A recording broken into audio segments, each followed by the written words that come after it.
I proposed to my girlfriend during a baseball game. On the big screen, in front of thousands. Her face turned red. Then she yelled, "We can never be together," and walked away. I let her go. My name's Ethan. I'm 29, and until a few months ago, I genuinely believed I had everything figured out, especially when it came to love. Evelyn and I had been together for 4 years. We met at a mutual friend's birthday party back in 2020, hit it off instantly, and the rest was history, or at least I thought it was. We were the kind of couple people described as perfect together. We traveled, shared the same love for baseball, and spent countless weekends binge-watching crime documentaries while ordering takeout. Her family loved me. Mine adored her. I was confident we were heading toward marriage, sooner rather than later. A few weeks before everything happened, I started planning something big, something memorable. Evelyn had always been a huge fan of the New York Mets. Baseball games were our thing. I thought, why not make this even more special? So I did what every overly romantic fool does. I bought a ring. Not just any ring.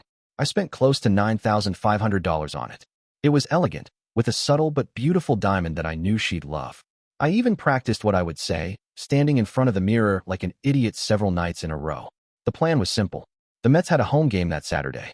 I contacted the stadium, arranged with the media crew to get us on the big screen during the 7th inning stretch, and rehearsed how I'd get down on one knee.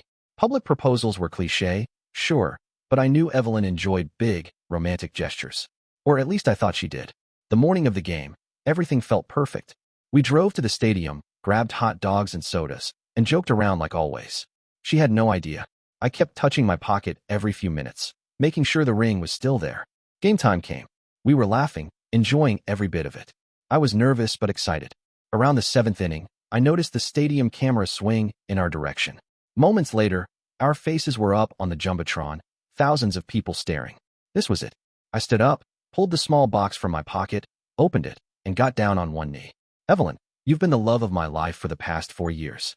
Will you marry me?" For a second, I swore time paused. Her face shifted, first surprise, then discomfort. Her hands went up to cover her mouth, but not in the way people do when they're happy. It wasn't shock from joy. It was something else.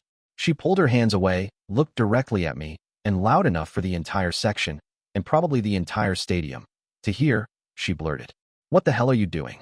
Ethan, we can never be together like this." I stood there, still on one knee, completely stunned. Before I could say anything, she added, "I told you, we aren't ready for this. We were never going to be ready. This isn't what I want." Then she just walked away, straight down the stairs, through the aisle, and out of the stadium. No looking back. I didn't chase her. Not because I didn't care, but because, in that moment, something inside me just switched off. I closed the ring box, stood up, and silently sat back down while the camera crew awkwardly cut to someone else in the crowd. People nearby whispered. A few gave me pity looks. Some avoided looking at me at all. But I stayed. I sat there for the rest of the game, not because I was enjoying it anymore, but because I needed time to process what the hell had just happened. After the final inning, I walked back to my car.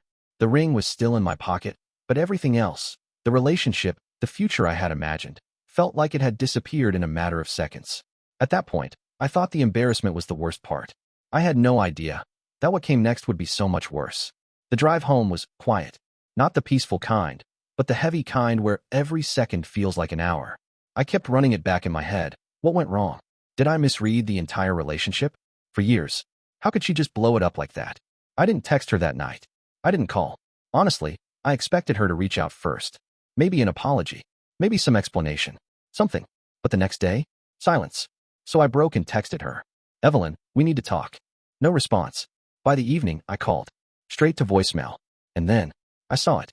Her Instagram. Posted like nothing happened. A boomerang of her wine glass clinking with a friend's, captioned, "To new beginnings." New beginnings? My gut told me something was off. Really off. This wasn't someone processing a breakup. This wasn't shock. A couple of days later, mutual friends started reaching out. And one of them, Kyle, just came out with it. "Dude, I hate to be the one to tell you this, but there's been talk. Evelyn's been seeing someone else." It hit me like a brick. "Since when?" I asked. "Couple of months, man. She was telling people it wasn't serious between you two anymore. But no one thought she'd actually." I didn't even let him finish. I hung up. I felt stupid. Humiliated. 4 years of my life. Wasted on someone who'd apparently checked out long before I got down on that knee. The worst part? As I scrolled through her socials more carefully, I saw it. Photos that meant nothing to most people, but now looked different to me. A guy in the background of a group selfie. Comments that seemed harmless weeks ago.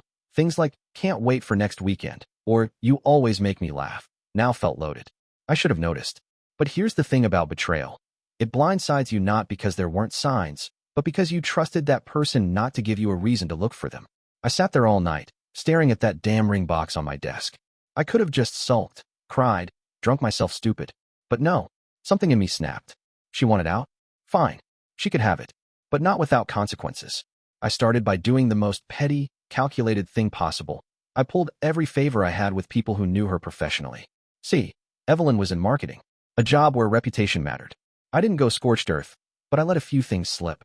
Things about her lack of loyalty, about how she handled commitments. Then there was the apartment.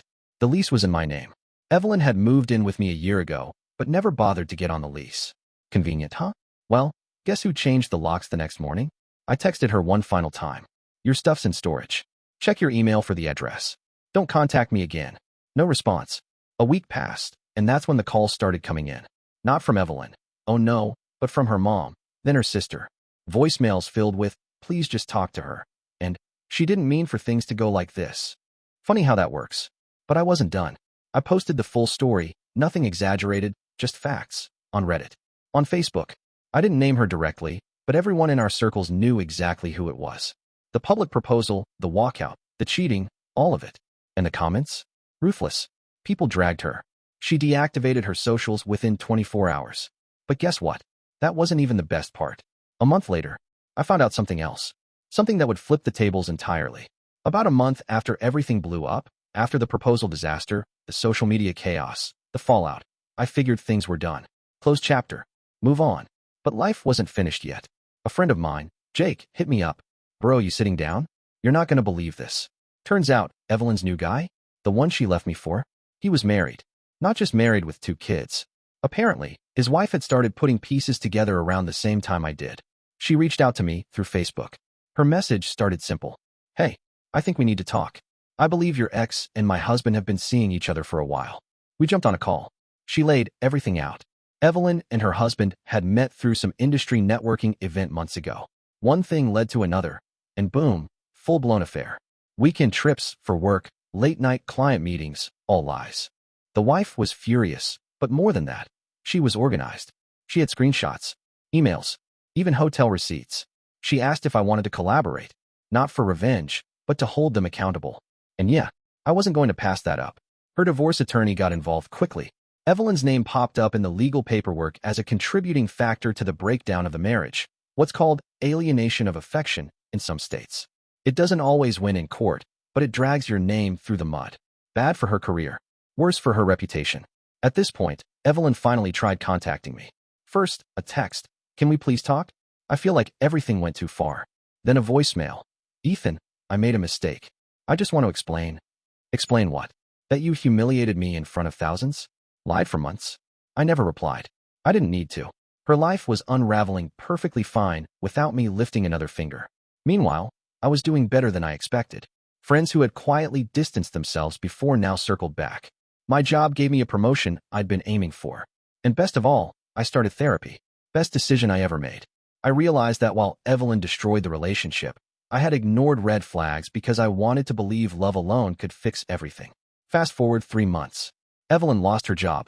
The company didn't publicly say it was because of the drama, but anyone close knew. Her LinkedIn quietly changed to seeking opportunities. The guy she left me for? His wife cleaned him out in the divorce. Full custody. He lost the house. And from what I hear, Evelyn and him didn't last either. Once the secrecy and sneaking around turned into real-life responsibility, it fell apart fast. One of her old co-workers told me Evelyn was crashing at her sister's house, trying to figure things out. The same co-worker, half laughing, half sympathetic, said, she regrets everything. Trust me. But by then, it didn't matter. I was done. I sold the engagement ring. Put the money toward a 2-week trip to Italy, something I'd always wanted to do but had postponed because Evelyn wasn't into international travel. On the plane, staring out the window as the city lights faded beneath me, I realized something. Sometimes, letting someone go isn't just about losing them. It's about finding yourself. I don't hate her anymore. I don't even feel anger. What I feel is free. And that's the story. What do you think? Was I right to handle it the way I did? Or should I have just walked away quietly? I appreciate you watching till the end. Hit that subscribe button and stay tuned for more content.